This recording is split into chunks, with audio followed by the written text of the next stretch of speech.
बिस्मिल्लाहिर्रहमानिर्रहीम, अस्सलाम वालेकुम, welcome back to another vlog. एक नए सीक्रेट के साथ अहमद शबीर आपकी खिदमत में हाजिर है।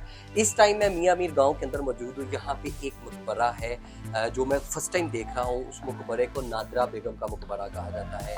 और मैं अपने व्लॉग में आपको नादरा बेगम के बारे में, उसकी ज़िंदगी के बारे में शॉर्ट सा जो है ना इंफॉर्मेशन दूँगा। इससे पहले अगर आपने हमारे चैनल को सब्सक्राइब नहीं किया तो आप हमारे चैनल को सब्सक्राइब कर लीजिए, घंटी के आइकन को प्रेस कर दीजिए ताकि आपको हर आने वाली हमारी वीडियो मिल सके।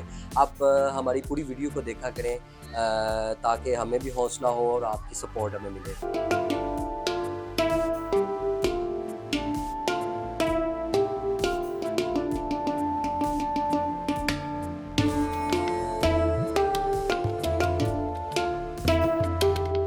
जी, तो नादरा बेगम बानो बेगम कौन थी?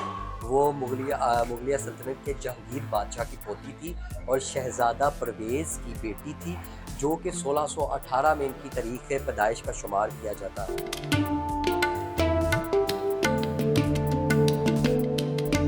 तो इनकी शादी नादरा बेगम की शादी मुग़ल शहंशाह शाहजहाँ के बड़े बेटे दारा शिकवा से हुई।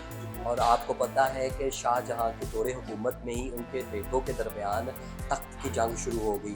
तो दारा शिकवा को राह फ़रार अख्तियार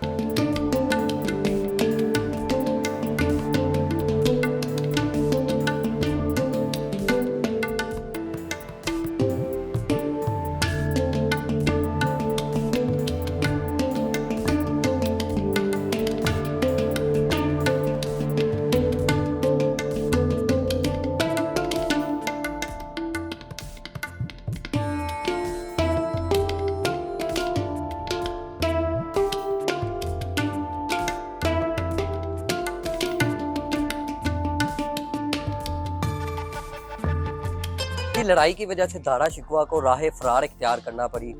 और नादरा बेगम की ज़ाहिर सी बात है, बेगम है तो अपने हस्बैंड का ही साथ देती है ना। तो नादरा बेगम भी दारा शिकवा के साथ राह फ़रार में साथ चल पड़ी। और कहते हैं कि नादरा बेगम से इतना चला ना गया और कहते हैं कि नादरा बेगम को इसहाल की बीमारी हो गई। और बलूचिस्तान में 1959 में 1659 में नादरा बेगम का इंतकाल हो गया।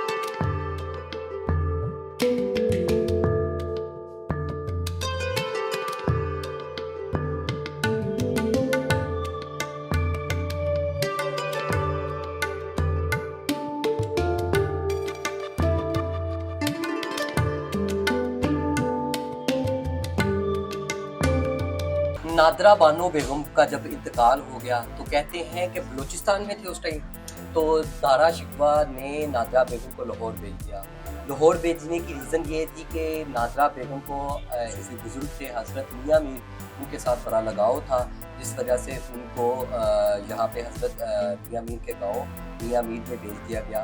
और उनका जो मज़ार है, नादरा बेगम का जो मज़ार है वो मियाँ मीर मज़ार के करीब है।